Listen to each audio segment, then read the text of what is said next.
So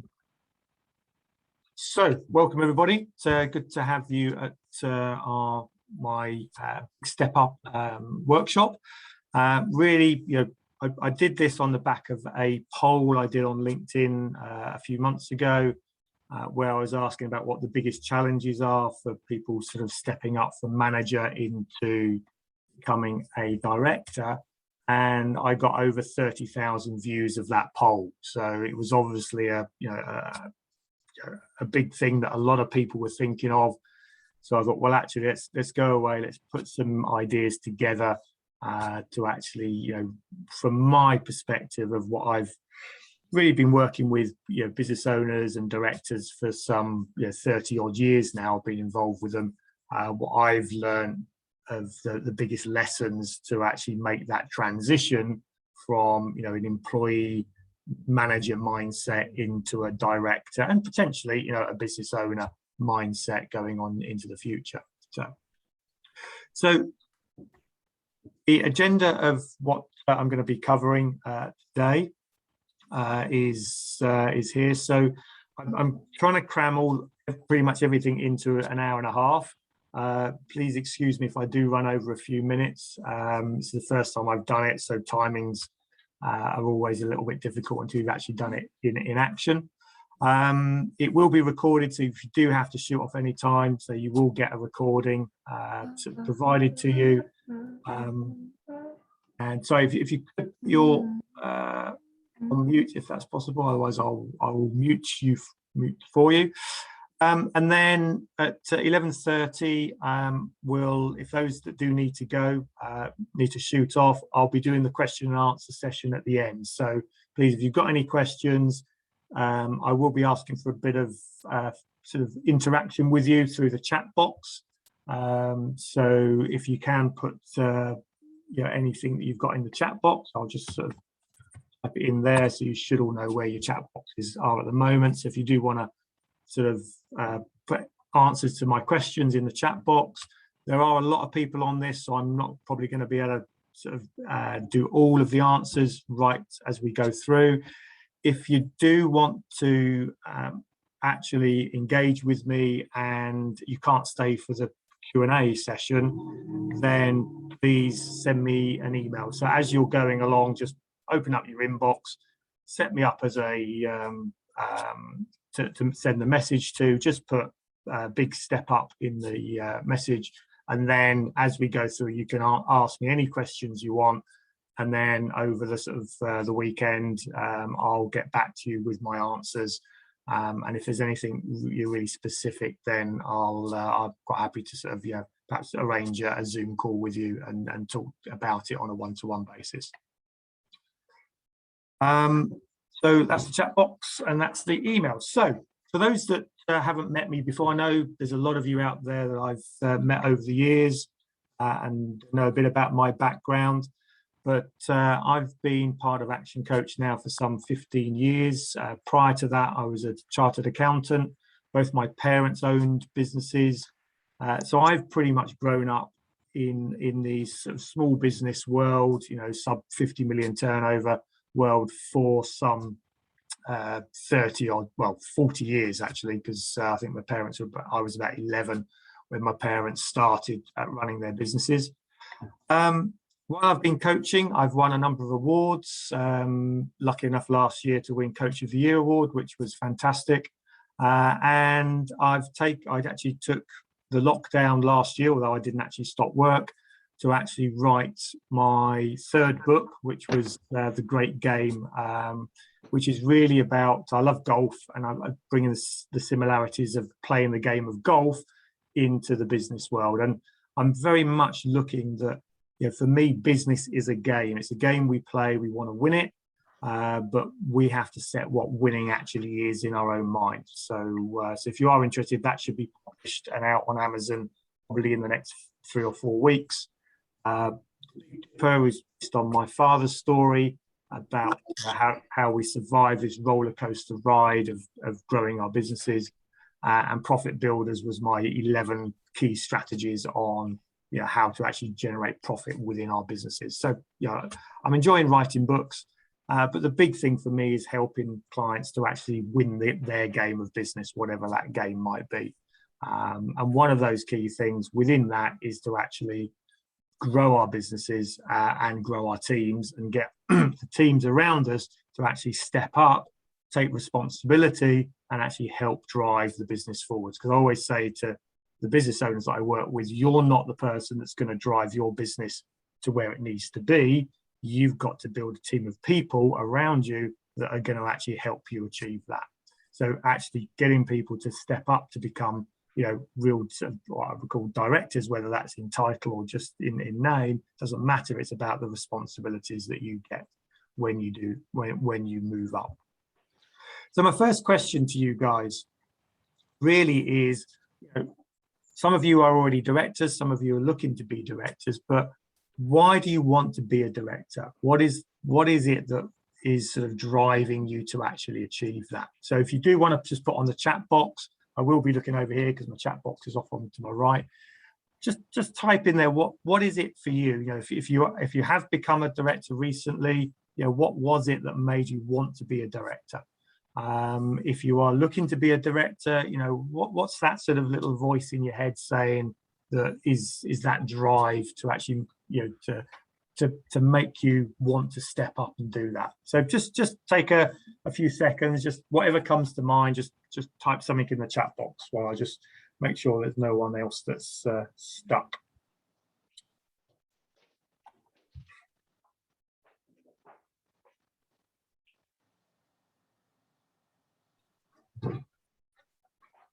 Anybody, can anybody type? Has anybody lost the ability to type or not have a keyboard? Just type something so I know it's working. So,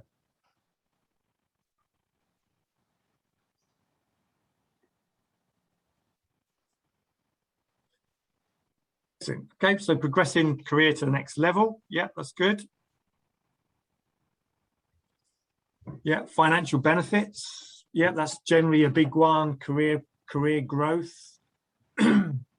Personal development. Yeah, it's the next stage. So where am I going to go personally?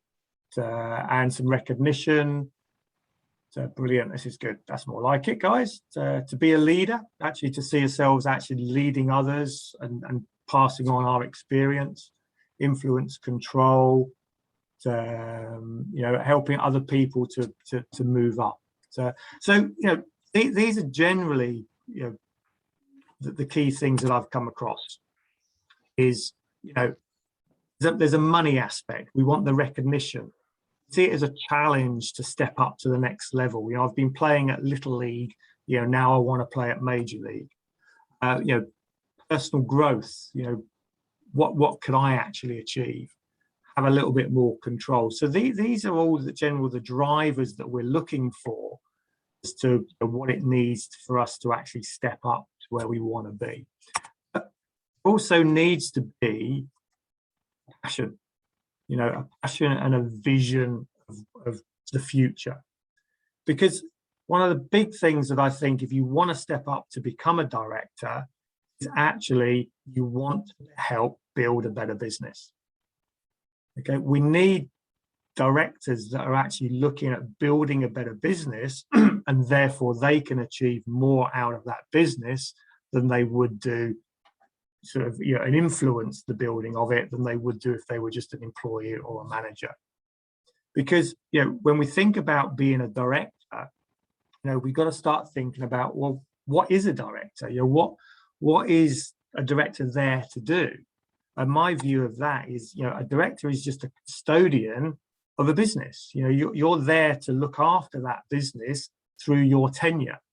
And I run a book club once a month, and the book we've just done, I don't know if can we read that, was Clive Woodward's How to Win, his lessons from rugby and how that affects leadership. And he talks about you leave the shirt in a better position than when you took it on. So as a director of a business, you've got to want to come into this and go, I want to leave this business in a better position when I leave this company than when I joined it. And that's really what that drive needs to be. So not only that personal stuff, what can I gain out of this, but actually I want to do that through actually growing the business and taking the business to where perhaps I want it to go, or help the leader actually take it to where they want it to go. So that's really, if the business is the custodian, and if you talk to accountants, they'll say that directors have a fiduciary duty.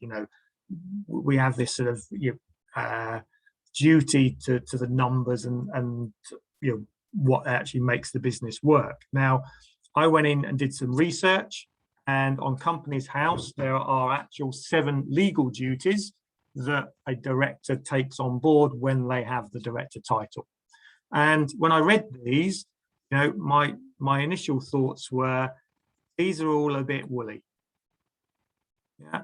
To act within powers. Well, okay, so what are those powers? Well, they're the powers that are set out in the articles of association and the memorandum, of the company. Now, if I interviewed 100 small business owners, or even any owners of businesses or directors, and I said, right, can you tell me what the articles of association say, and the memorandums say, I'm pretty sure none of them would have any clue. If I ask them, actually, how many of you have read them or even know where they are, most won't actually know what they are. So you've got this legal duty to act in with the powers that are set, but very few directors have even seen what they actually are all about. So it's a little bit sort of pointless, to be honest. The one that really does step out for me is to promote the success of the company. That's what a director is there. How do we make the company more successful? But again, what does success mean? It's a very sort of airy-fairy term. There's no sort of tangibility. The key to that is we have to define what our own success is going to be. To exercise independent judgment, we've got to start thinking, and for ourselves, not doing things because we're told to do. And I think that's one of the big things about stepping up is, we are actually looking about, putting our own mark on the business rather than just sort of following blindly. To exercise reasonable care, skill and diligence. So do we have the skills? Have we actually learned, and have that view for continual learning?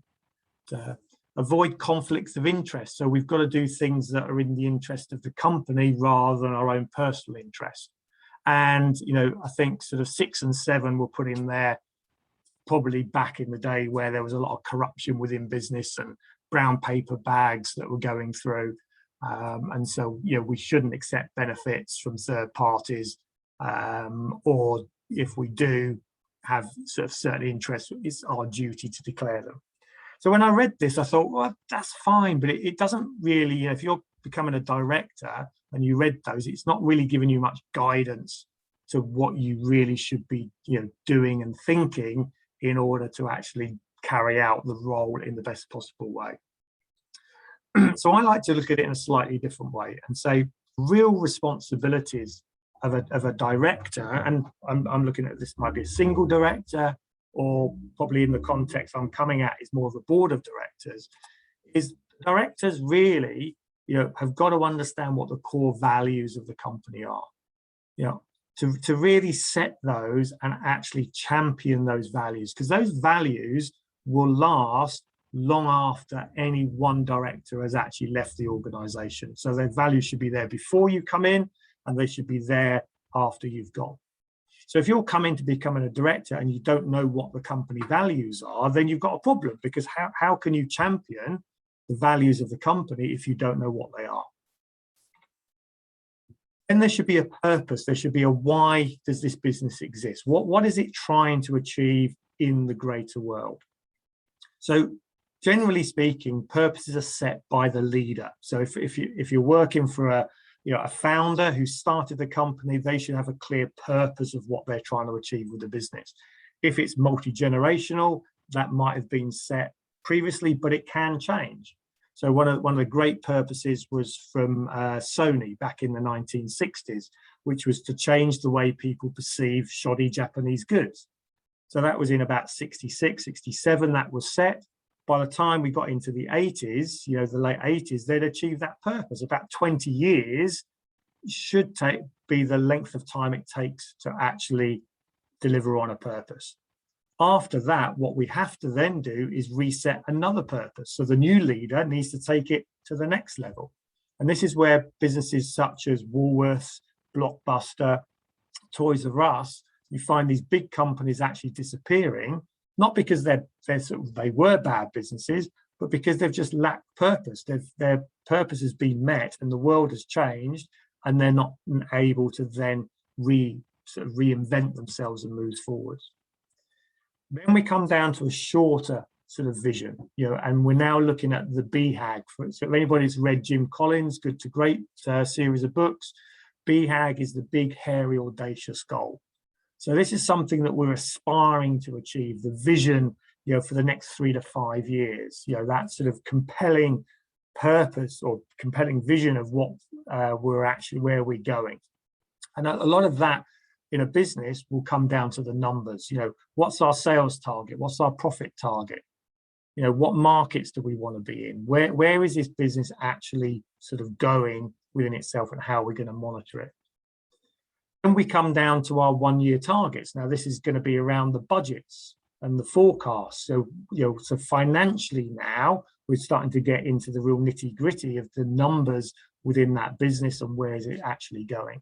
So as a director, we've got to understand and be part of actually preparing these figures, or actually understanding what they are and how we need to be influencing them. And I'll go a little bit more into that later on. Then we've got to have our 90-day plans. So what physically are we actually tasked to do? Then down to our weekly schedule, and then down to our daily activity.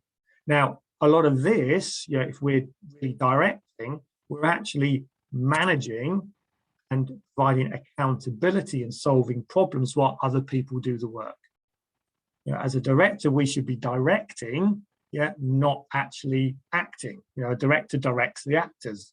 Your team members are the actors on stage. They're the guys on the football pitch. Your job is to direct them from the sidelines. And what happens is, in small businesses, we're so busy playing the game, we're so busy running down here, doing stuff, we're not actually spending time, which is the important stuff, actually up here. And for those of you that sort of are really looking for, that monetary gain, and that self-development within taking on a directorship, then I look at this in a slightly different way and say, look, there is a sort of a ladder of leadership here that we need to be thinking about. Now, at the top of the ladder, you've got the entrepreneur. So this is the Alan Sugar of this world, the Richard Bransons, the Bill Gates. These are big visionary people that generally have the majority of the wealth, and make a lot of money at that level. So that is an investor. So an investor might be looking at 1 or 2 businesses, not necessarily at that sort of entrepreneurial, big thinking level. And you've got a business owner who will just own one business. And within that business, you've got the managing director, then got the board of directors below them, then you've got the managers, and you've got the employees. And then before you become an employee, you're an actual student.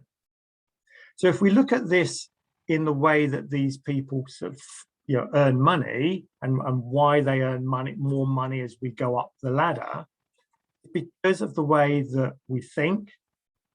A student actually really only thinks one day ahead. If those of you who've got kids, they struggle to get through a day. So they're looking about when does class end. How much responsibility does a student have? Well, to be honest, they're not even responsible for their own life. They've still got their parents that are actually responsible for their life. So they have zero responsibility at this stage. And therefore, how much do they earn? How much do they earn? Well, students actually are probably a cost to you guys, cost to the parents. But really in their student days, they're not earning any money at all. Then go and get a job and become an employee. So an employee now, a typical employee generally is thinking 1 week ahead. How do I get to Friday? If I can get this week out of the way, then I want to get to the weekend. And they're responsible for themselves. I come to work, I do a job, I get paid, I go home.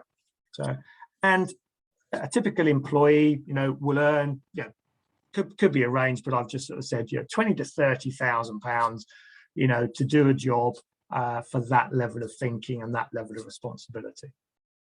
Then we move up and become a manager, and therefore our thinking needs to extend a little bit more. So our responsibility extends to, perhaps up to 10 people. And our wage packet should rise in accordance to that responsibility and that way of thinking.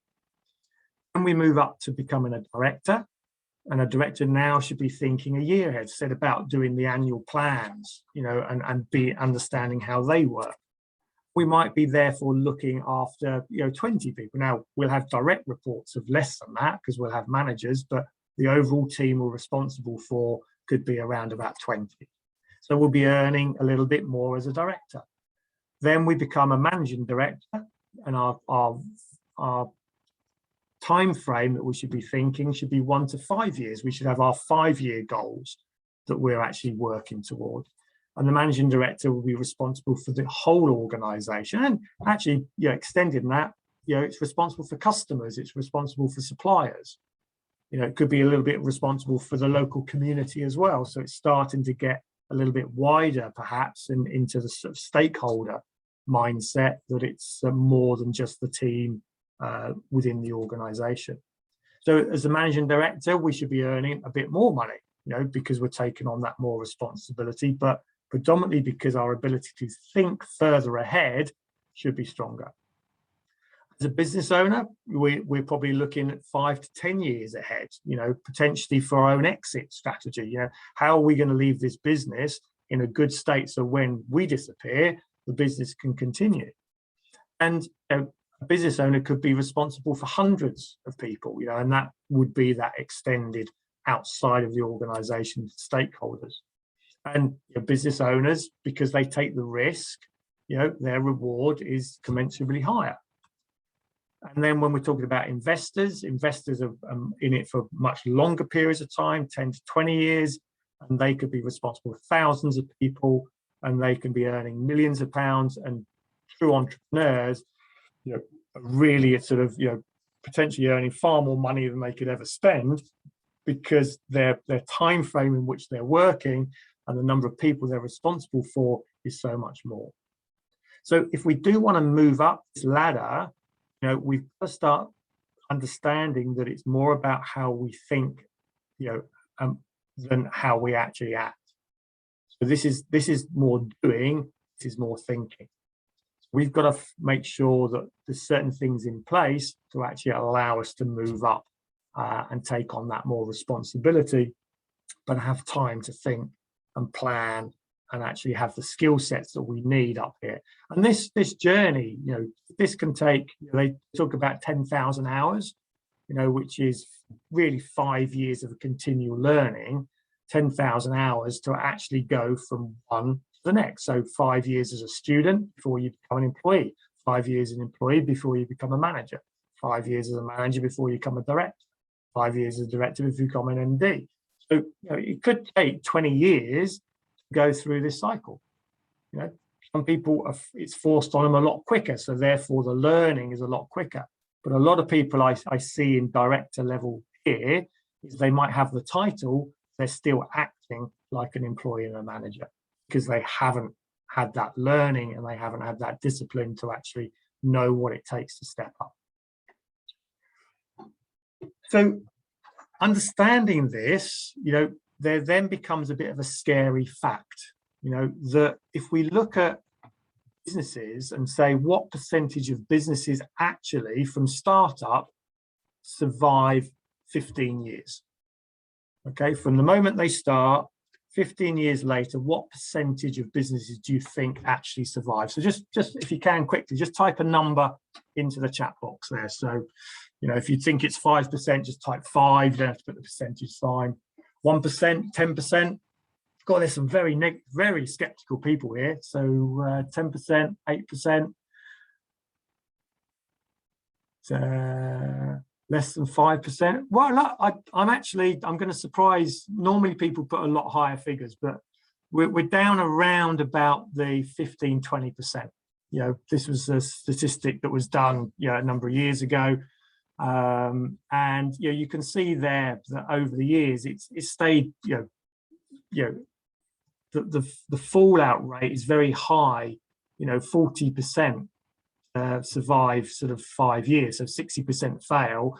If you can get through 5 years, then you're generally got a chance of survival.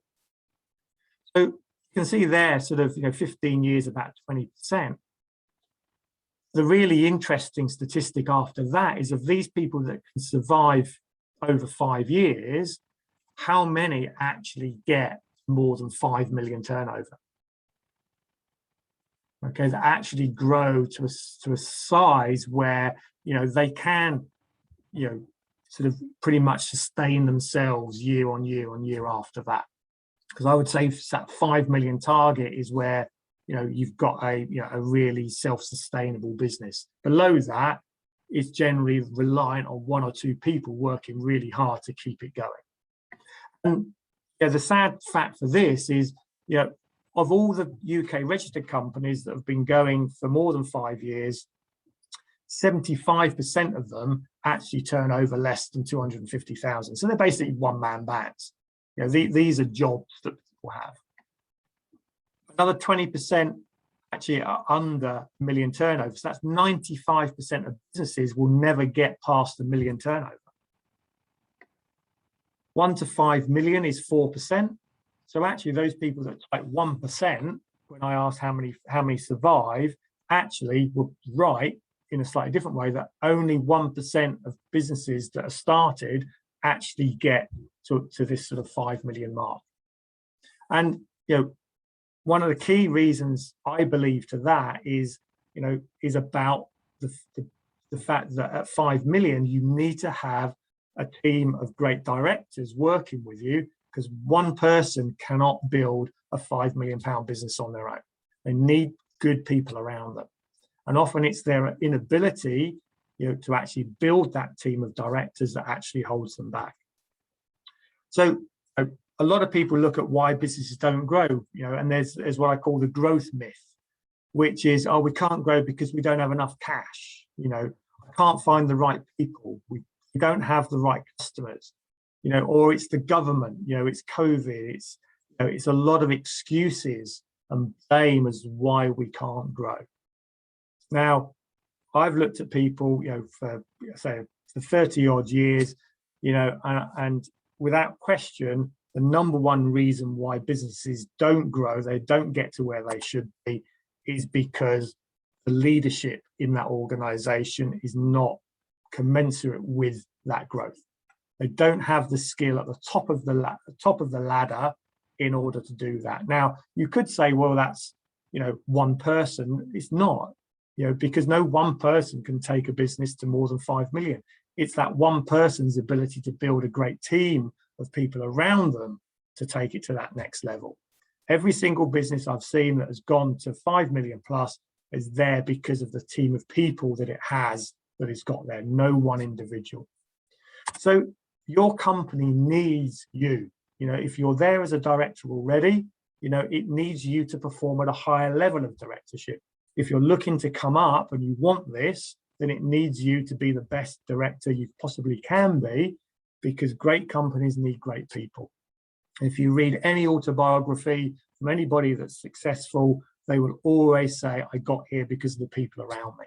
Now, they will have the ability to attract those good people and then develop those people, but ultimately it comes down to actually having those, what we call entrepreneurs, you know, people that achieve their success working within a company as opposed to entrepreneurs, that, you know, is key to making this work. So yeah, if you still, after all of that, really do feel that, yes, I think I can be part of this, then you've got to start knowing how to do that. And I have a little formula that I use pretty much for those that have been to any of my events. I'll always bring this out because for me, it's so fundamental. The formula for success, if you want to be successful at anything in life, you know, it's down to these 3 things. What do I want to have? My dreams and my goals. Who do I need to be? My attitude, knowledge, and skills, and my plan and my action. So what is it that I actually need to do? And if you think about these three, you've got to have all three to be successful. So if you look at an Olympic athlete, if you look at anybody in business, you know, all of these three things will be in place. They have the knowledge and skills, and they're constantly learning new skills to be the best. They're constantly doing more than anyone else will do. Yeah. And they have the goal and the dream. And for me, the most important of those three, you've got to have all three, but the number one that's more important than any of the others is have. The most successful people out there are the people that actually wanted success the most, and they were prepared then to build their B, their knowledge and skills, and then do what it takes to actually achieve it. And you know, within ActionCOACH, we have you know, such a great wealth of trainers over the years, and for those that you know, have been sort of, you know, following me and see that we have a guest speaker pretty much twice a month, every other week. We have somebody, you know, comes in and does a talk for our clients, but also for for non-clients, people who are interested in this personal development. And we had a guy called Frank Dick, who was Daley Thompson's coach from many years ago, and he talks about, you know, his, you know, Daley Thompson and his belief that he was going to be the most successful person. And he got a phone call from Daley at on Christmas Day, so lunchtime. He was eating his Christmas dinner, and Daley's on the phone saying, you know, guess where I am? Guess where I am? And he said, well, you know, you're probably at home with your family, you know, enjoying Christmas. He said, no, I'm training. I'm out training because I know that all of my competitors, not one of them is going to be training on Christmas Day. And that was the belief, that he wanted to win a gold medal so much that he was then willing to do whatever it took to actually achieve that. So, yeah, if you want to be a director, you've got to have that as your goal, your dream. Then you've got to work on your be and your do to actually get there. If you want to build a great company, if you want to build a 5 million plus company, whatever size you want to build it to, you've first got to have that dream. You've got to believe. And one of the big things within directors and, you know, and sometimes and owners of businesses as well, is they actually don't think big enough. You know, if you think small, you get small. If you think big, even if you achieve half of what you dream, then you'll actually get there. And as I mentioned, Jim Collins in Good to Great, you know, he talks about the big, hairy, audacious goals, you know, the BHAG, that great companies have great BHAGs. You know, Sony's, we want to change the way people perceive shoddy Japanese goods. That's not a small goal. You know, it's a goal that gets people inspired to actually drive forward. So I always say to, you know, clients that I work with and teams I work with, look, you can build any business you want. Yeah, if you want to think small and just have a burger van, great. You know, if that gives you what you want, fantastic. You know, have the best burger van you possibly can. But nothing's stopping you actually thinking even bigger and saying, well, actually, we could have a worldwide franchise. So for those, I don't know if anyone's watched The Founder, about Ray Kroc, the founder of McDonald's film. If you haven't watched it, I recommend you watch it. If you like reading, read his autobiography, because that fills in more detail. You know, this guy was 55, 56 years old when he started McDonald's. So age has got nothing to do with it. If you're young, you know, and hungry, that's great. But if you're old and hungry, that's great. You know, it should take 5 to 10 years to build up, you know, a 2, 3, 4, 5 million pound business. Okay, you've as long as you've got the will and the desire, then you can build whatever you want to do. So as I said at the start, you know, my belief is business is just a game. So if we approach it in that way, then I think business becomes a lot easier to play the game. So if it was a football game, think of it in football terms. If you like rugby, think of it as in rugby terms. You know, whatever game and sport you're into, you know, if you think about your business along the lines, it really does help have that sort of metaphor in your mind. So, but for every game, you know, every game has a clear purpose, you know, a clear direction that we're working to.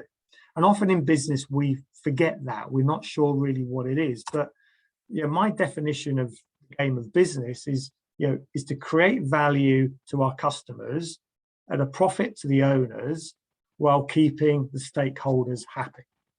And if you think about the stakeholders, they're the customers, suppliers, they're the tax office, they're the employees, it's the local community, it's anyone that has a connection to the business it's actually running. So we want to create value, we want to create a profit. Now, some of you might be working for charities, doesn't matter if you see a charity as it's a non-profit, doesn't mean it shouldn't make any profit. It means the profit it makes, it does good things with. So a normal company creates profit to provide dividends. A charity provides profit to do good causes. Doesn't matter, the processes are all exactly the same. So this is what we want to do, create value to our customers, a profit to the owners. So you've got to be thinking, what do the shareholders of the company want? The owners of the company who have risked their money and sometimes a lot of their time and effort to set these businesses up, and why they're at the top of that ladder and why they're able to earn as much as they do, is because they want a return on their investment. The goal of a business is to provide a return on investment. I've invested my time, I've invested my money, I've taken this big risk, and therefore for that risk I want a return. So if you invest in the stock exchange or in your pensions, you put your money into your pension, you expect a return more than the money you put in. That's the way that the capital market actually works. So first thing, as a director, we've got to understand what that return on investment is. How do shareholders get a return on investment? And it's actually quite simple. They get dividends and they get an increase in their share price. That's all they get. They get their dividends and the share price, the price they paid for the shares or their value of their business goes up. So as a director, our responsibility and where success is defined from a shareholder's point of view is, if you can make more money so I can have more dividends and you can grow the business to actually increase the share price, then you've done a good job. So the dividend side of it, generally, I shouldn't need to explain that. It's a payment out of profits of the business. So if you think about the more profit that we make within a business, the more dividend we can make. That's a fairly easy one to recognize. Sometimes the way businesses are valued is a little bit more complicated, there's a little bit more lack of understanding. And if you go to an accountant and say, how is a business valued, they'll probably sit there for about half an hour, and after half an hour you still won't have a clue how it's valued. So to simplify it, it's basically a multiple of profits, which they will term EBITDA, earnings before interest, tax, depreciation, amortization. Now, I don't have time to explain what that is. Look it up. You'll get the full explanation. But the reality of it is, it's the profits of the business, how much profit that business can generate on an annual basis. And there's a multiplication of that based on a number of factors, which I'll come on to in a minute. Plus net assets of the business, which is the assets minus the liabilities. So basically the balance on the balance sheet, that net figure on the balance sheet. Now, because this is a plus, we could double the size of the net assets on the business and we would double the valuation of the business. If we increase the multiple by 1, or we increase the profits, we would get a multiplication effect. So the real value of a business is nothing to do with the net assets of the business. It's all to do with the profits and this multiple. These are the key things. So with dividends, so the director's responsibility is to actually increase the profits and increase the multiple. If you can do that, if you come into a business with a view, right, how do we increase the profits of the business? How do we increase the multiple of the business? Then you're going to be delivering success as far as the shareholders are concerned. When we look at this multiple, then All businesses on average get sold, or valued at about 1 to 2 times multiple. So basically, I'll pay the profits for 1 year, because the multiple is based on the security of those profits for the foreseeable future. So if I'm going to buy a business, I want to make sure that it's making those profits for as long a period as it possibly can. A small, badly run business, probably isn't going to guarantee that profit more than 1 year hence. So if it's an owner managed business, once the business owner's gone, is there going to be a business left anyway? So it might disappear completely. Average business will be 2 to 3 times, and that's where the most businesses are actually sold, around about here. A good business will get 4 to 5 times multiple, and a great business gets 6 to 7 times multiple. Okay, and these are sort of established businesses that have some consistency. So that's what we've got to be thinking. So if we're coming in as a director, our current valuation is down here, then our goal needs to be, what do we need to do to push it up towards and great? If we've got a good business, how do we get it to the next level and be great? We're always thinking, what is it going to actually take to actually move it forwards? But even if we're a great business, it could still be higher. And this is where you then look at the FTSE companies and look at the stock exchange. And for those that do read the Financial Times or understand a bit about the way publicly traded companies are valued, there's a thing called the price earnings ratio, price to earnings. Now, that is just the multiple. The value of the business divided by its share, its profits, gives you that ratio. So it's our PE ratio, profit earnings ratio. So you can see here that for the S&P 500 companies, the average over this period is around about 15 times multiple. So if we want to take that £5 million business even bigger and take it up into the 10, 20 million businesses and then look for a flotation, we can be looking at 15, 20 times multiples.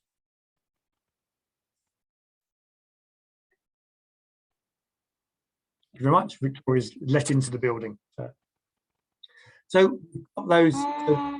So we're really thinking about. We're really thinking about, what can we do to increase the profits of the business, and more importantly, in effect, what can we do to increase that multiple? So if we don't know how that multiple is calculated or how it can be influenced, then we can't do our job as a director. We can do what we're told to do, but we're not actually going to influence and know that we're actually getting results. So what do directors need to do to actually physically do then to actually influence these two figures? So we'll start off with the profits. So how do we actually grow profits within a business? Now, for most people, they think of profits really as something that we actually focus on within a business itself. So how do we increase profits? How do we increase profits? Well, you can't actually directly increase the profits in your business.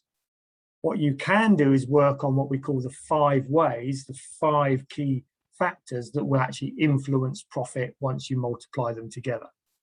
And this really breaks down into the number of leads, inquiries coming in. So that's our marketing. So how effective is our marketing in our business? How good are we converting those leads, which is our sales, which is our conversion rate? So those two multiplied together gives us our customers. Then how good are we retaining our customers and keeping them coming back for more, which is our number of transactions? How do we get them to actually spend more when they come in? Okay, so that's our upsell, cross-sell. So this is all about account management, customer service. And then those all multiplied together gives our revenues. And then how good are we at delivering a cost-effective solution, which is all about our cost of sales and our overheads, which is basically our margins, which then gives us our profit. Okay, so if you think about a profit and loss account, a profit and loss account starts here, revenues, costs, profit. What we've got to do as directors is understand there's a lot more that happens above the line here with about how effective is our marketing, how effective are our sales, how effective is our retention. Are we really looking at each of these areas and actually working towards and helping the business move forwards? So as a little example to see how effective this is, and for those that haven't been, if you've been to ActionCOACH events before, you'll hopefully know this off by heart, but for those that haven't, if we take a typical example, let's say 4,000 inquiries coming in, 25% conversion rate, 1,000 customers, a £2 transaction value, £100 sales, say 200,000. If you're a bigger business, just add zeros to this, it still works. Margin of 25%. So here's a tiny little sort of mum and pop business making 50 grand profit. If we then look at increasing each of these 5 areas just by 10%, a small incremental improvement, nothing major, just a small improvement over the next 12 months. So our leads then will go from 4,000 4,400, 10% improvement. Conversion rate increased by 10%. Customers, therefore, you'd think would go up by 10% to 1,100. But it's not. It's a compound effect. We get the benefit of both of these working together as a multiple, so we actually get a 20% improvement. Number of transactions goes to 2.2. Average transaction value goes to 110. Now we get a further compound effect. So now we don't go from 200,000 to 220,000. We now get a 46% increase. And then add in finally our cost savings and margins, and we can push that to a 61% increase in profits, just by 10% on each area. If we do that in year 2, we get 159. Year 3, we get 300. With year 4, we're nearly at 500%. And by the time we've done this for 5 years, suddenly our £200,000 business is now £1 million business, and our profits have gone up by tenfold. See, as a director, we have to understand this. We have to understand, I'm a director, I've got to drive this. That's my job, to drive this within the organization. Now, if I'm a marketing director, I'm responsible for these figures. If I'm a sales director, I'm responsible here. So what is my responsibility as a director? What title have I got? Therefore, what part of the business am I actually focused on? And that's really, next stage with this is, look, shareholder wants dividends and value. So they employ a managing director to actually come in and oversee this. So, Dave, do you say you can't see my pen? Is that? Yeah, you're marking up on the sales, Kevin. I know you do your little circle, but it wasn't coming up on the screen. Oh, no, I'm not writing anything at the moment. Ah, cool. Sorry. Hopefully, you can't see my cursor. I'm wiggling my cursor over here. So yes, so sorry, my screen's behind you. So no worries. Sorry, can you see my wiggle now? Yeah. Okay, cool. So the shareholder gets the managing director. So they're really they have overall responsibility for the profits of the business and the multiple. They then bring their board of directors together. So the marketing director is responsible for leads. Sales director is responsible for conversion. These two guys together are responsible for sales overall. So if we're not achieving the sales that we're after, okay, then managing director's job is to hold sales and marketing accountable. Now, if we're not hitting the sales figure and I go to the sales director and say, why are we not achieving sales, Mr. and Mrs. Sales Director, who are they going to blame? They're going to turn around and say, well, we're not getting the leads in. The leads we're getting are poor. If I go to the marketing director, say, Mr. and Mrs. Marketing Director, why are we not getting the sales? They're going to turn around and say, well, we're getting loads of leads in, but it's the sales team, they're not converting. So we end up with this, the game they're playing is a silo-based game. They're playing their individual pursuit of lead generation and sales, what they're lacking is actually, guys, you're working together. You know, you're a team, and your goal as a team is to drive sales. If you're not working together, if the managing director is not managing the tension between these two, then it's not going to work. So when you add in operations, so our operations director is now responsible for direct costs, so the cost of sales, so how efficient are we at delivering our product and service. These three now are responsible for gross profit. So if I'm not achieving gross profit, then operations director is going to start blaming the sales and marketing. Sales and marketing are going to start blaming the operations. Now we've got a bigger silo. We've got, you know, them and us, you know, those guys in head office, those guys down on the shop floor.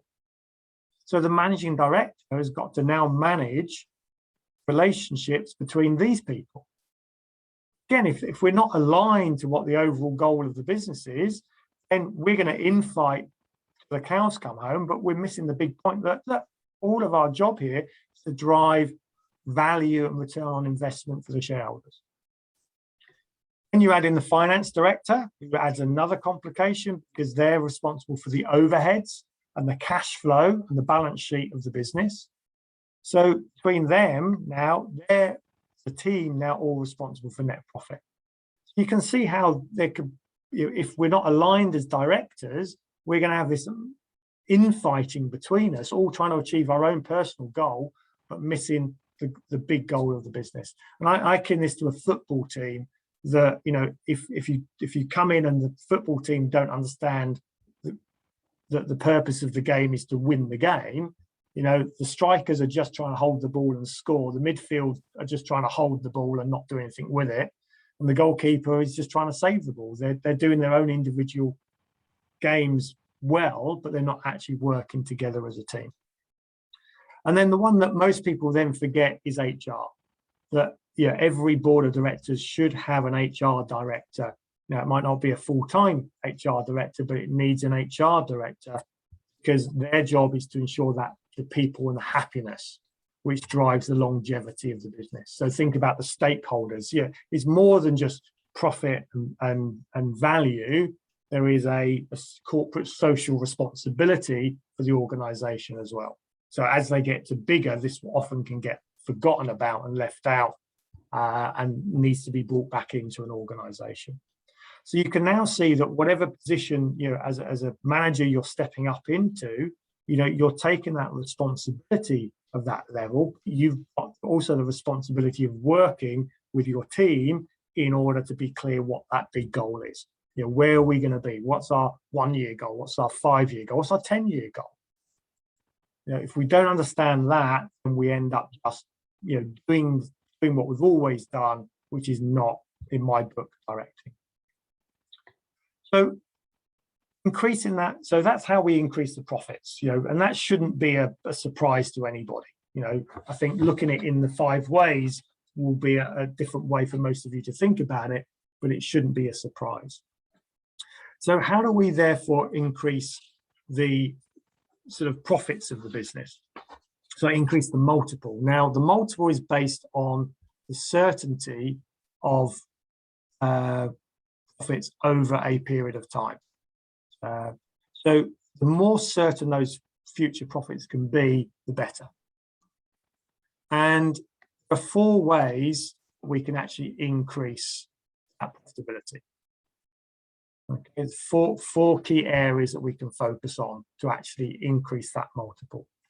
And those 4 areas are: we can have a better, more clearly defined niche in the marketplace. The better the niche, yeah, the more that we can dominate that niche and have a unique selling proposition, the better. If you look at Tesla at the moment, you know, Tesla dominates the electric car niche. There's lots of other players, but Tesla has dominated it from day one. Therefore, it's one of the most highly valued businesses on the planet. Its PE ratio, its multiple, is in the tens of thousands. You know, not the 1s and 2s, not the 10s, the tens of thousands, its multiple. Okay, Google dominates its marketplace. Its multiple is massive. Okay, so if we can dominate a niche then we can actually, dominate the marketplace. If we've got the best team, and we're actually got the time to work on the business rather than always work in it, we're not firefighting, we're actually got a good meeting structure, we've got, the people working really efficiently, then our multiple is going to go up as well. Because people want to buy businesses with great teams in them. Great teams will continue that business long into the future. They will have the best systems and technology. They would have invested in the running of the business. If you're still doing your accounts on spreadsheets, your business isn't worth anything. I'm looking at with a couple of clients at the moment of businesses to buy, and we had one that they wanted, I think, about £500,000 for this, and we asked for up-to-date management accounts, and they didn't have them. Well, I'm not paying £500,000 for a business that has no accounts, because how can I base my valuation on a business that has no data?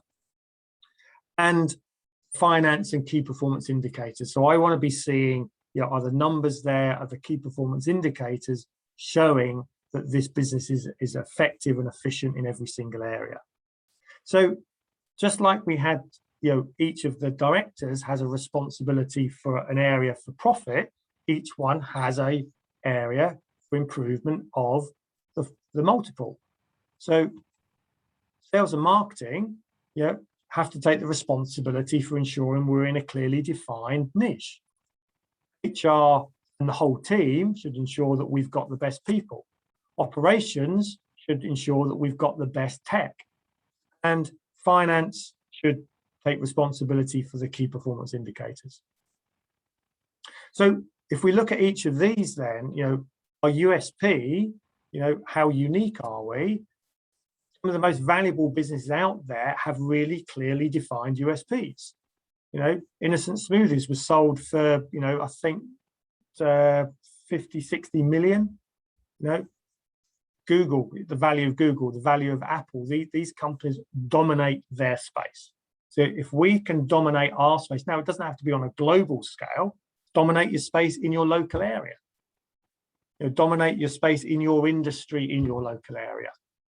Okay, but there's got to be some form of focus on building a better, niche, a better USP. Companies that lose their USP go bust. Blockbuster lost its USP. It actually lost its purpose because Blockbusters, was in the game of videos and then DVDs. No, it wasn't in the game of videos and DVDs. What it was in the game of was home entertainment.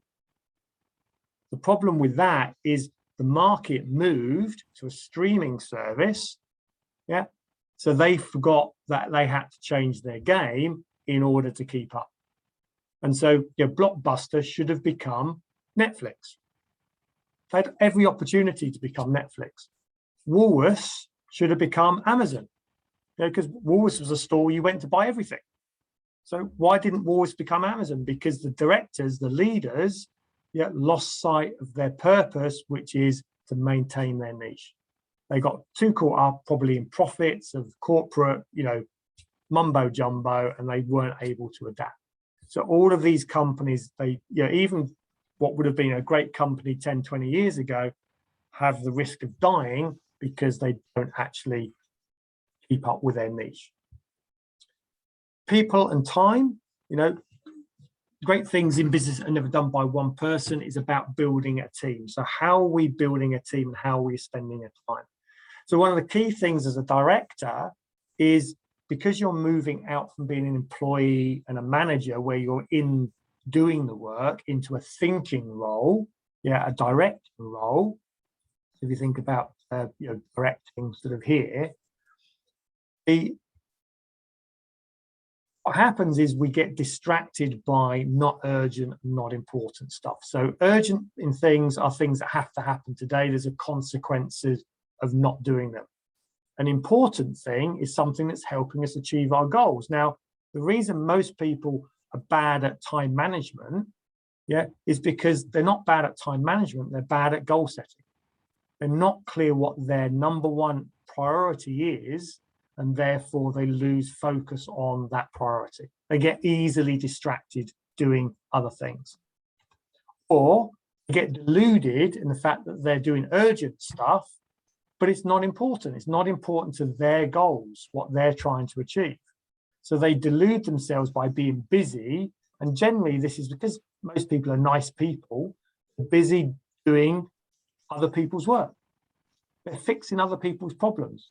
I've got one director that I'm not actually able to coach him at the moment, but I'm coaching his sort of boss, and we're trying to influence that. Is, we counted up in an hour, so he's in his room, we counted up in an hour how many times he was interrupted by members of his team. Okay, he had an important job to do. He had an open door policy, and he was interrupted 8 times in 1 hour. Okay, 8 times in 1 hour. He was then there from 6 o'clock until 11 o'clock at night doing the work he should have done during the day. And when you talk to him, oh no, I'm really busy, I'm too busy to do that, I'm too busy. Yeah, you're too busy because you've got this delusion of busyness, because you're fixing other people's problems rather than getting them to solve their own problems. And this is a really big one for anyone that's been in as an employee or a manager for a while, stepping up into directorship. Even for a lot of you guys that are business owners, that you've been running your business from within and you're now trying to take a step back. This one is a really tough one to get over. We're so busy doing, we forget that we should actually be directing and getting other people to do the work. So when you get a problem, it's not how do I do this? Your first question is, how do I get somebody else to do this? That's what our job as a director is, get other people doing the work while we do the thinking and we do the directing. Then you've got the urgent and important. So this is the firefighting, this is the demand stuff. Now, the reason it gets to here, because we don't do it here. We don't do things when they're not urgent, important. We leave them, and then suddenly they become urgent, and then we do that. So we become this busy fool. We're constantly firefighting, constantly chasing our tail. So as a director, we've got to be better at time management. We've got to be better at actually working on ourselves. So sun's coming through. We've got to be better at actually, controlling where our time gets spent. How much time are we spending here? How much time are we spending here? How do I reduce my firefighting?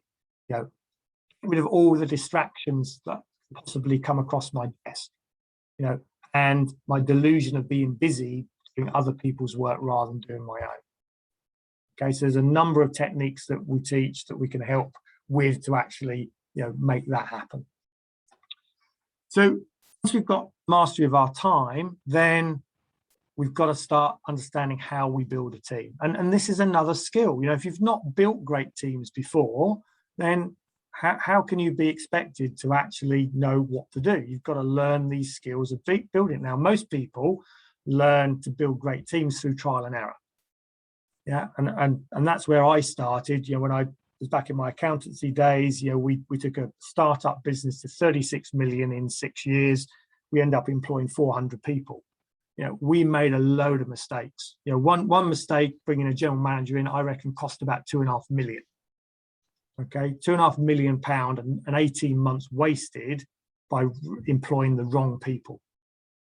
And you'll all know that if you do it wrong, that the impact on that business can be major.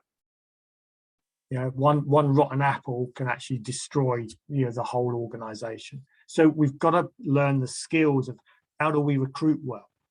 Now, there is a skill, there is a process that we teach a 4-hour recruitment process using group interviews, which are brilliant now on Zoom. We're using Zoom, we're using psychometrics. Once we've got them on board, how do we induct them? How do we make sure that 13-week period, because we always give them 3 months trial, that we really know, and they know 100% at the end of that 13 weeks, this is the job for me. You are the best person. Most of us just say, right, there's your desk, get on with it. 30, oh shit, yeah, so I've got to do your job review. Shit, well, I can't lose you now. so I better keep you. And then a year later, you go, well, they're not really working particularly well, are they? Well, you hired them, yeah, you inducted them, you trained them, you know, it's your fault. You know, anybody that you take on that is not performing, it comes back to it's your fault. Okay, so if you can't change the people, you've got to change the people, and that works both ways. And you've got to learn how to motivate, yeah, how to actually engage, get employee engagement, how to get people engaged in their activity, how to manage them. Okay, actually, physically, and I've got a little bit more on this in a few minutes. So, how do we delegate work? Yeah, and ultimately, how do we discipline? Because again, most of us are nice people and we don't like disciplining people. But you know, if you're trying to build a high performance team, you know, there are times where you've got to really stick to the rules. The rules of the game for any game are important to actually manage. And there are ways to actually do this well, and there's ways to do this badly. These are skills that we have to learn. Yeah, and it takes time. You know, you don't just suddenly wake up one morning, I've got the title of director, suddenly I know all this stuff. You know, we've got to be prepared to want to learn and how to actually develop ourselves to actually be better at this. And when we look at systemizing the business, okay, we're actually looking at, yeah, how we actually get more out. So, you know, if we look at unsuccessful people, you know, they're the people that spend time to save money. And there are times in a business where you have to do that. You know, you have to bootstrap it. You don't have the resource. Often, you know, what we do is slows growth, and successful people know when to invest in systems and people in order to actually save them time. Time is your most precious asset. Once you spend money, you've got time to actually earn money back. Once you've spent time, it's gone. Hello. Is it possible to speak to John, please? It's not David. Yeah. Not while you're on my webinar, David. So we've got to know when to invest. We've got to look at return on investment for the things that we do. And we've got to be looking at, well, what areas do we invest in? You know, what areas do we put systems in? Well, sales and marketing is really about CRM systems. You know, are we tracking the data, the marketing data and the sales data well enough? Finance and admin, you know, is our accounts system, is it compatible? You know, it's not only getting information in, it's more important, can we get information out? Operations, you know, keeping track of jobs, you know, where are we? Efficiencies, you know, we've got to have operational systems. And then people, you know, there's a lot more HR based systems now that can really help us manage the people better. So these things can take time, they take money, they take effort to install, but we need to have them in our plan of how we're actually going to move forwards. And then our finance and KPIs, you know, our financial must-haves. You know, we must have an accounting package. You know, if you're in a business that isn't using its accounts package to its full, then it's going to limit your growth. It's going to limit your profitability. You know, you've got to be looking at least monthly P&Ls and balance sheets. Okay, so if you don't understand P&Ls and balance sheets, as a director, you have a fiduciary duty once you take on the director role, which means you must understand how the metrics of the business is run. So you've got to learn what they are. Okay, so I run a finance mastery workshop every quarter to teach my clients, you know, these basic skills. You know, I studied accountancy for 4 years. So it took me 4 years of constant studying to understand them. You know, as a director, you don't need that level, but you need some understanding of the P&Ls and balance sheets. You've got to understand that cash is king. You know, it's no good doing a sale and not getting the money in. So how do we measure debtors and creditors? You know, who do we owe and what are we owed? Cash flow forecasting, you know, when does the cash run out of the business? Because, you know, if we don't have cash, then, you know, our business will, you know, it's like the lifeblood, the blood will dry up. Budgeting, we've got to understand how to put budgets together. What's our part of the budget? You know, we, as a director, we should be inputting our ideas into that budget for next year. That's our one time a year where we get to do that longer term planning. And really got to understand what are the key performance indicators in our area, because what gets measured is improved. If you can't measure it, you can't improve it. So no matter what role as a director are, you should have your key performance indicators. You should have your scorecard. You don't play any game without keeping the score. You can't play golf without keeping the score. If you do, it's just like a walk in the park. You can't play football without keeping the score. And if you look at top athletes now, they're breaking these down into smaller and smaller targets, and really looking at sort of marginal gains, of what's going of small incremental improvements. We saw that with the 5 ways. 10% improvement over 5 areas gives a massive improvement overall. So, what are our sales and marketing key performance indicators? Do we know what our funnel is? At every level, what our conversion rates are? You can't, for my mind, you can't have enough measurements within these areas.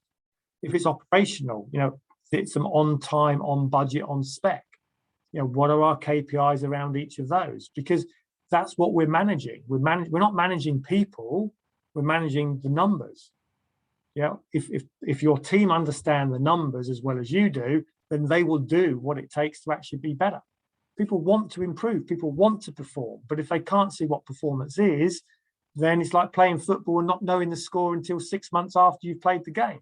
Well, no one's going to want to play the game, on that basis.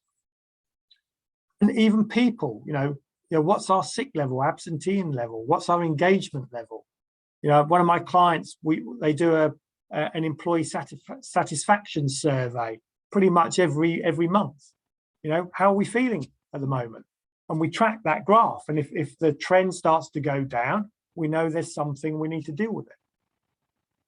So we are really looking at those marginal gains. No one little thing, will actually have a major impact. But lots of little things together, 101% improvements, will have a big impact on your business. So as a director, we're thinking, right, well, what next?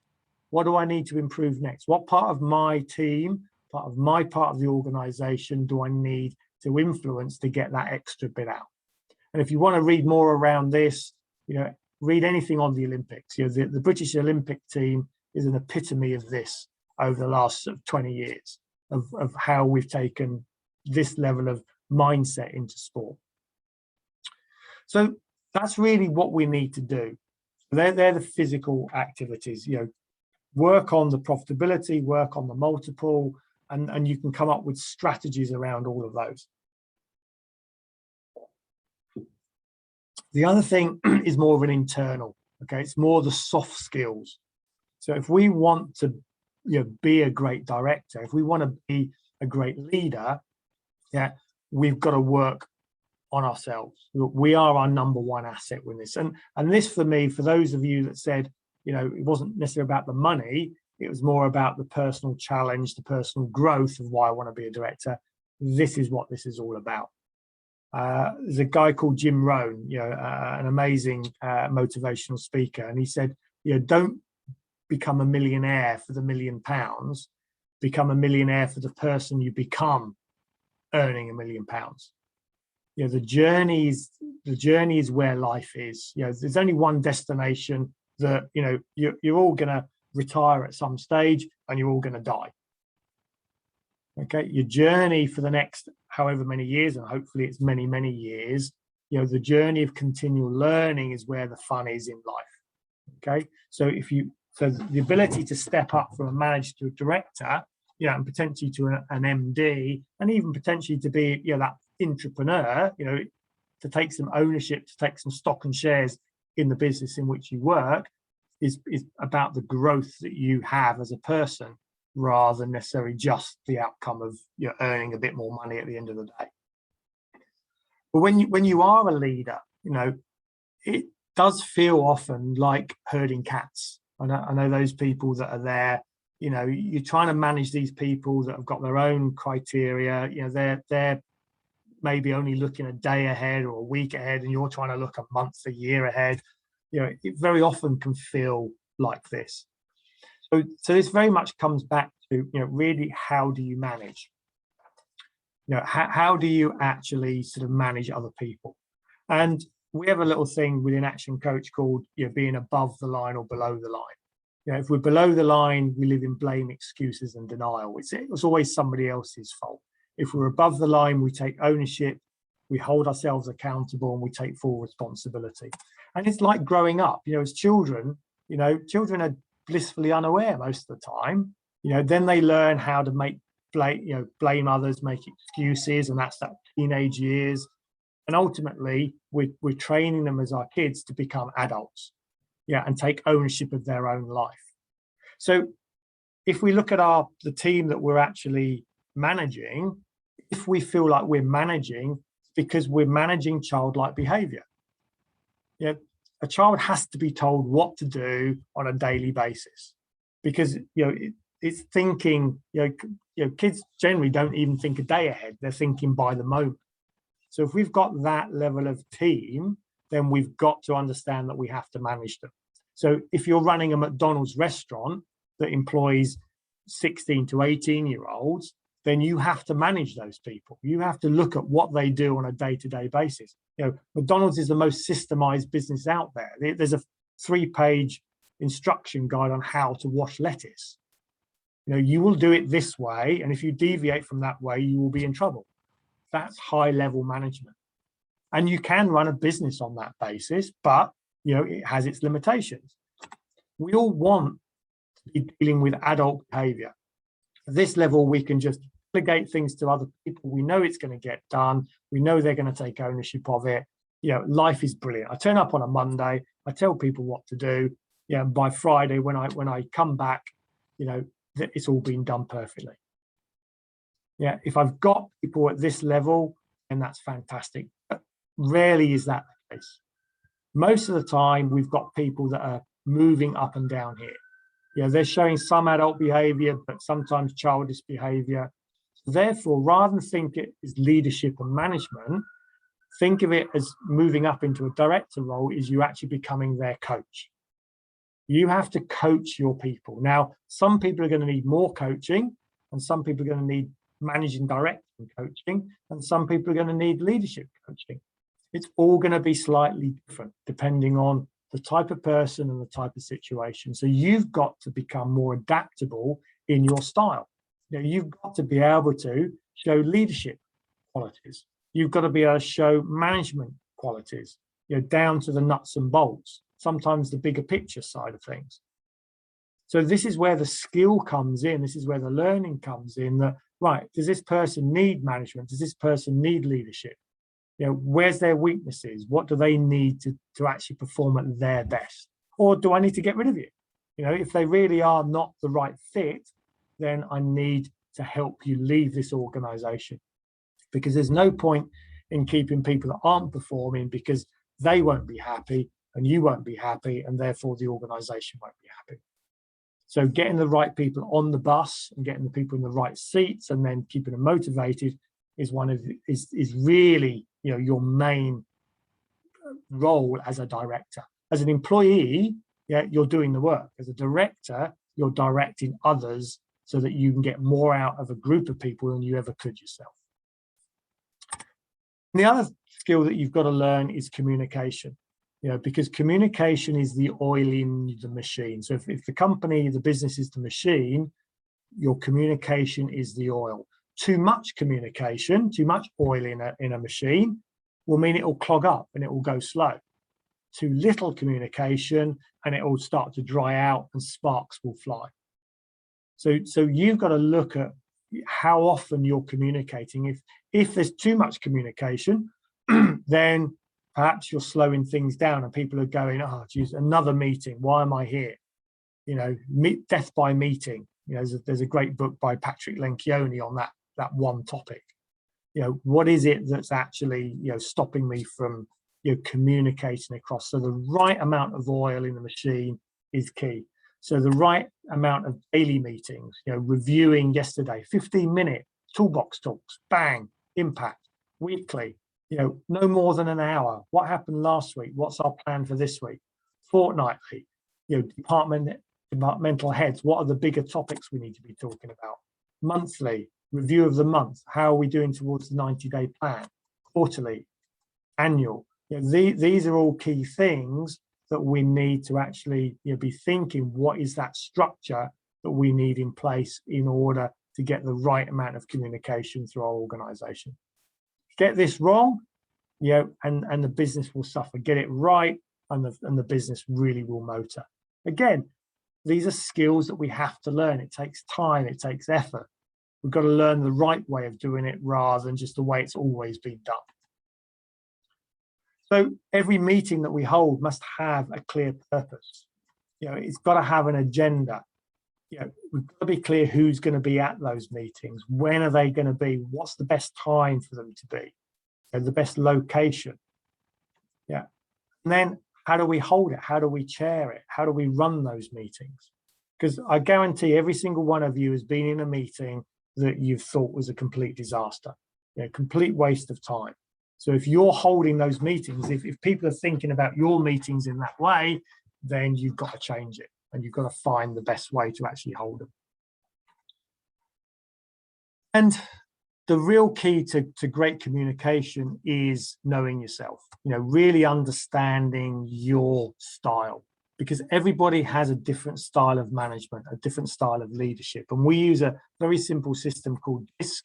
And I did promise you, when you signed up to this, that everyone that attends today will actually get a DISC profile. So if you could all, right now, those people that are on this call, because I'm only going to send it to the people that actually attend today, if you could just email me and say, can I have a DISC profile, please? If you already had one, there's no need. But if you say, Kevin Stansfield at ActionCOACH.com, please can I have a DISC profile, email me that, and I will send you the link for a DISC profile. I did say on the call that it was 25 quid. For those people that are here today, it will be free. Okay, I will give you a free DISC profile for actually attending. For those people that are on the recording, you're gonna have to pay 25 quid. So if you want one, but still, if you're watching the recording and want one, email me and then I'll send you the link for the profile. So I don't have time to really go into much detail. We have powerful, high Ds, which are demanding people, influencers, which are generally popular, S's, which are stable, steady, peaceful people, C's, which are cautious, calculating. So each one of these will actually manage in a slightly different way. Each one of your team will have a different profile, and you need to manage them in a different way. So there's such a multiple of combinations within this that it is quite difficult. So we have to understand, and we have to actually do the test, understand who we are, but also who we're managing. So we use a very simple system. It's all online. It's based on 24 questions. It can be done in about 10 minutes. And from that, we can see individual profiles. Actually, what could be really useful within a team is actually we can see the group profiles. Okay, we can see, for this organization, we can see we've got a lot of C's and S's, we've got a lot of introverted people, and we've got a big lack of direction. So as a leader, perhaps we need to sort of step up, and we need to be able to adapt our profile to actually fit in to all of these. And move ourselves. Do I need to be more domineering? Do I need to be more influential? Do I need to be more sort of supporting? Do I need to get down into the detail? So these are all key things. Once we understand our profile, then we can understand ourselves better, and therefore we can manage better. So to me, it's a must-have, within an organization if we're really looking to get that high performance within our teams. So as I said, if you email me, I'll send you a free link. If you're on the recording, then you'll get the email afterwards with the link for the 25. There's still normally £100 if you buy these sort of retail, so you're still getting a really good discount on those.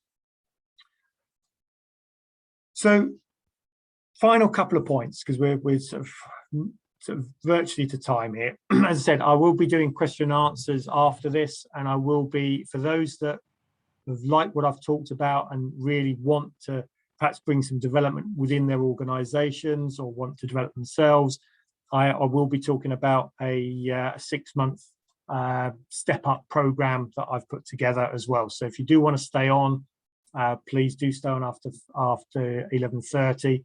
And I'll talk a bit more about that and answer any questions you have. If you've got to go at 11:30, Now I've got 2 more slides just to cover, and you can catch up with the video afterwards. Just whiz to the end, and then you can get the last bit of all the secrets that I've not told you during this.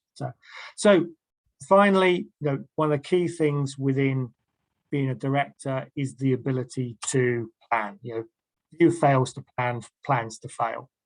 So I found over the years that 90-day planning cycles are the best.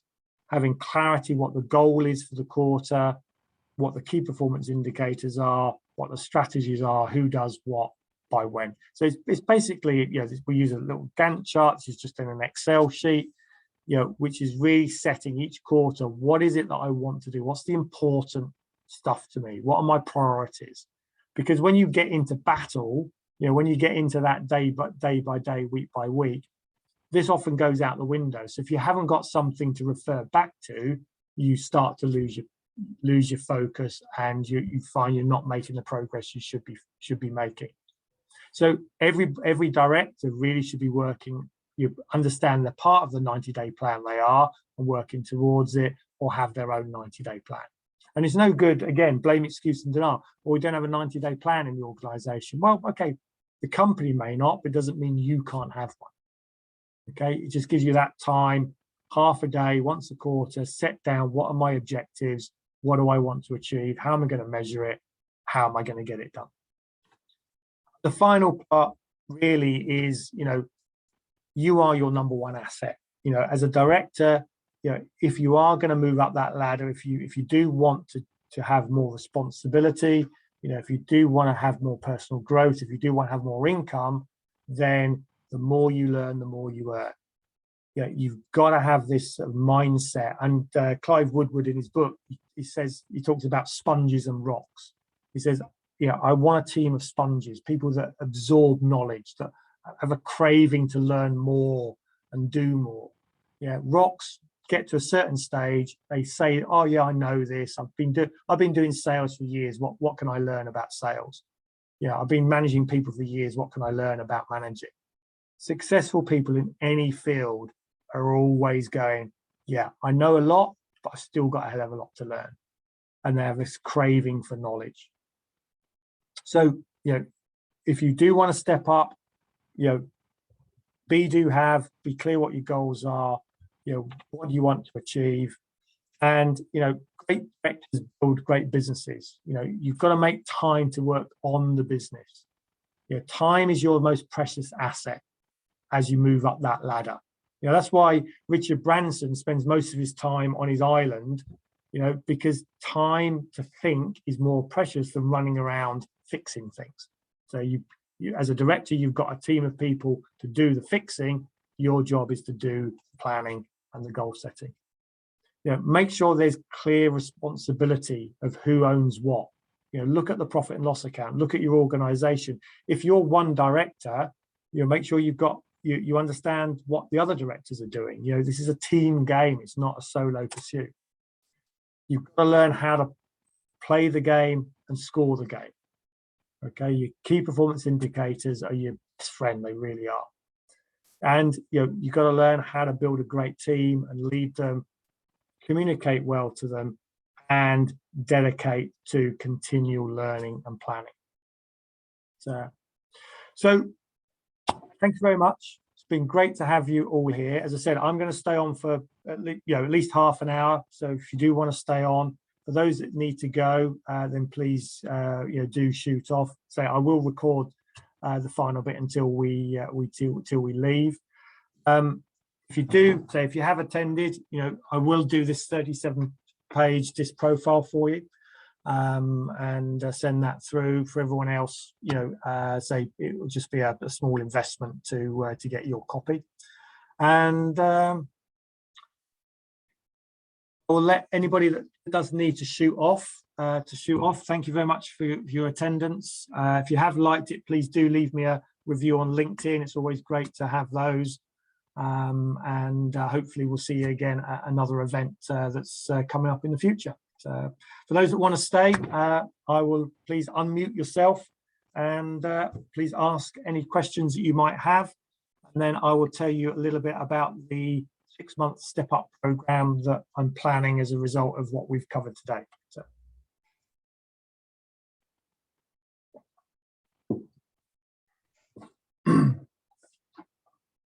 Kevin? Yes, Phil. Hi, Phil.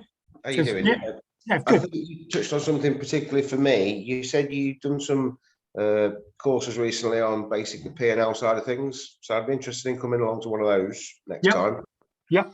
Yeah, that probably would help me to ask the right questions to Ian and the other members of the board at the moment, and just get where we are at, so you get a bit more information. So I think going back to what you said earlier, they need to give you the guidance and the tools to say this is what we want to achieve, and then you go our way and do that. Basically, I think that's what we're going to just try and get to. Yeah, so, it's getting everybody on the same page. Yeah. And owning that, owning the profit and loss account. So well, having an understanding of it, or more of an understanding of it, so you can challenge certain things to find out what we are doing. And yeah, you don't want to get into a blame culture, as you said earlier. You want to work together and have constructive discussions, but all know what the common goal is, so you can work towards that. Yeah, exactly. Yeah, no. So definitely interested in that. If we okay, can. well, the next date for that is the 11th of November. Is the 4 till 6:30 on the 11th of November. Okie dokie. I'll check my diary and let you know if I can attend.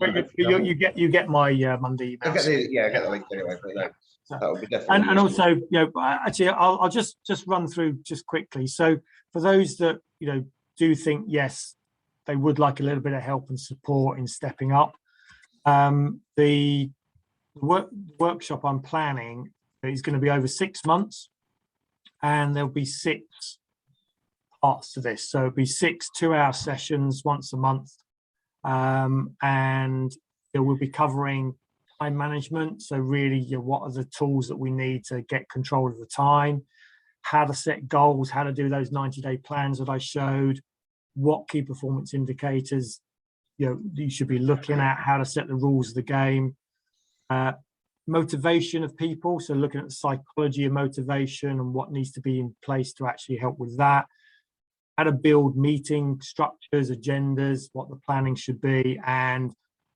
recruiting, appraising, and disciplining people. So it'll be I'm looking really to keep it smaller groups, so not just me teaching. These will be interactive. These will be working with real life situations, so actually talking about your challenges, what's happening in your business right now, and then applying the learning to those. So you've got the theoretical knowledge, but you also put it into practice. You're going away, you're doing that for the month, then you're coming back the following month to get a bit of a debrief on that, answer any questions, and then we'll work on the next session. So we'll do it by Zoom because it just makes life a lot easier. There'll be some reading that I'll recommend as well during that. And you'll have access to my monthly book club and the mastery workshops, the one that Phil said, which will cover sales, marketing, finance, time, team, and customer service. So you can increase your knowledge around those as well. And everyone on that will get a complimentary team profile as well. And if you want more profiles for the team, then we'll do it at sort of the cost price of £25 each. So that program, it could be done for one company, and I can sort of work with a number of you. If it's just you and you want to be part of a smaller team, then what I'll try and do is put together like businesses, so that industry, that you're talking the same sort of language and you've got the same sort of problems as you go through. So okay, so I just wanted to get that so that you know what is available. So good. Any other questions on what I've covered today? Jenny, you're in my top left there.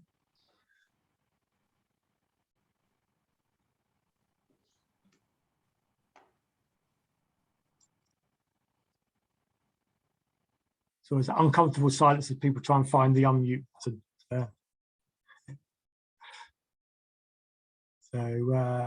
But any other questions from anybody? If you want to unmute yourself, if you want to just do it temporarily, just push the space bar on your keyboard and that will unmute you. So. Hi Kevin, it's Keris. Long time no see. Good to see you.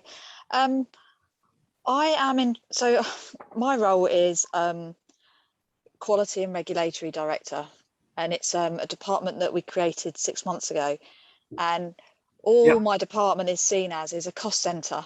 Right.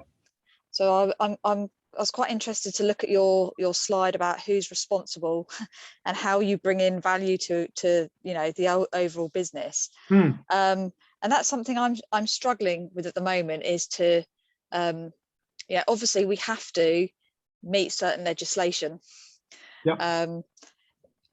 And quality, it all comes into customer satisfaction and things like that, but I'm trying to work out how best to change people's perceptions and things, because I just cost the company money. I've got something to say. I coach the CEO of a R&D department in an organization, so they don't have a profit and loss account. They just have a big cost at the end of each month. And that was a real challenge with them, was, why are we here? What are we trying to achieve? But you've got to take a step back. If you're in a role that doesn't directly link to the P&L account, you take a step back to look at the bigger picture. And sometimes it's saying, well, if we get this wrong, what's the consequence? So if we're not doing this, what's the downside to that? And then try and flip it, because no one likes to work to a negative goal. You want to work on a positive goal from it.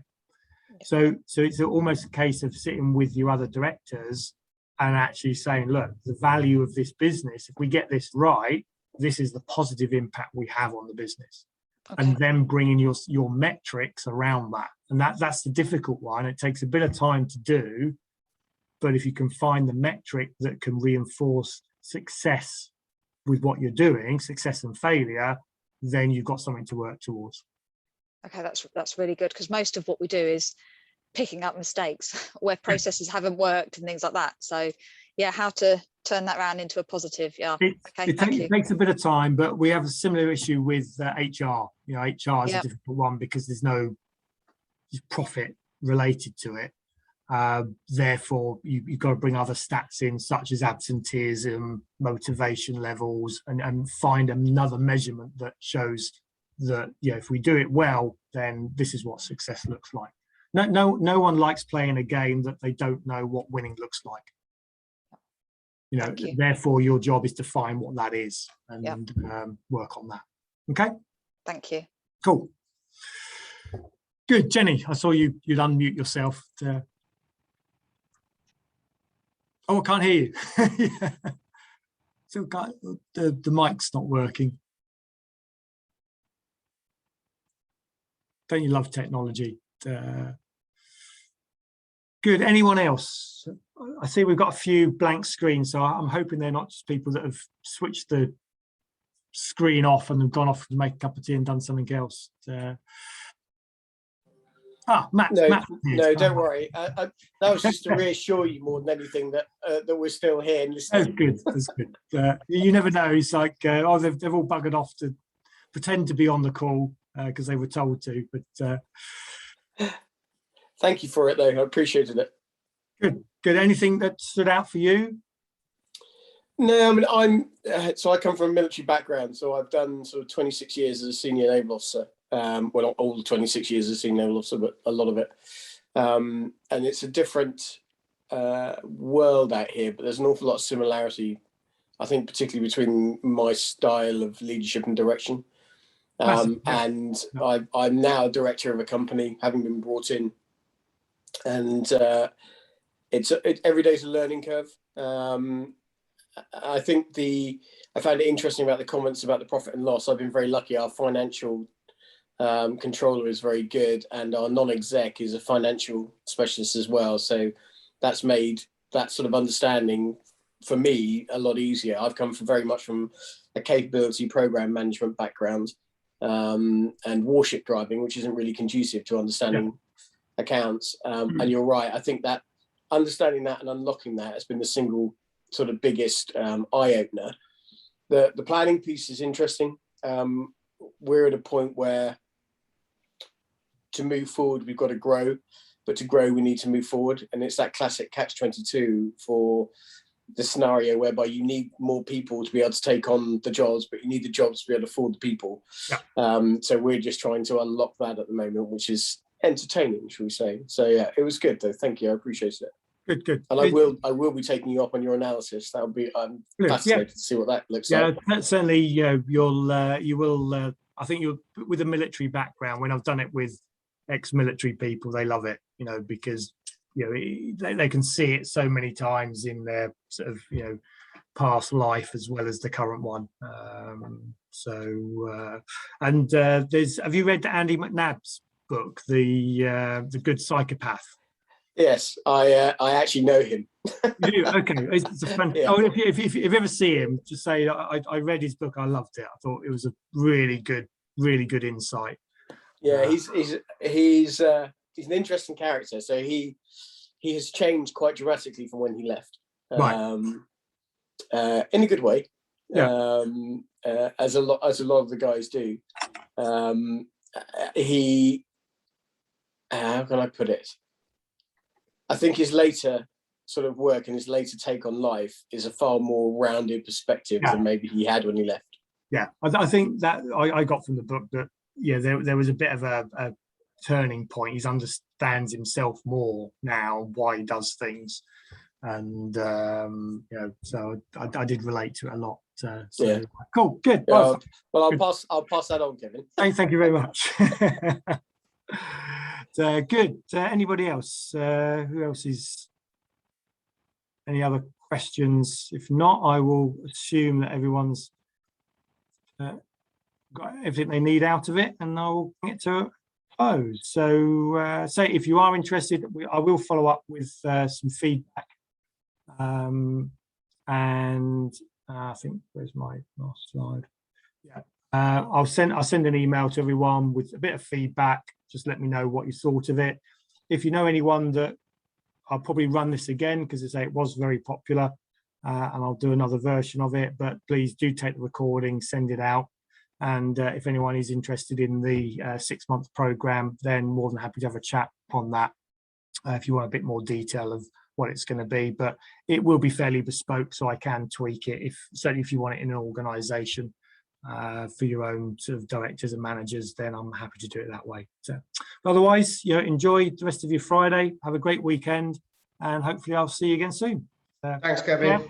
Thank you. Bye. Cheers, take care. Bye-bye.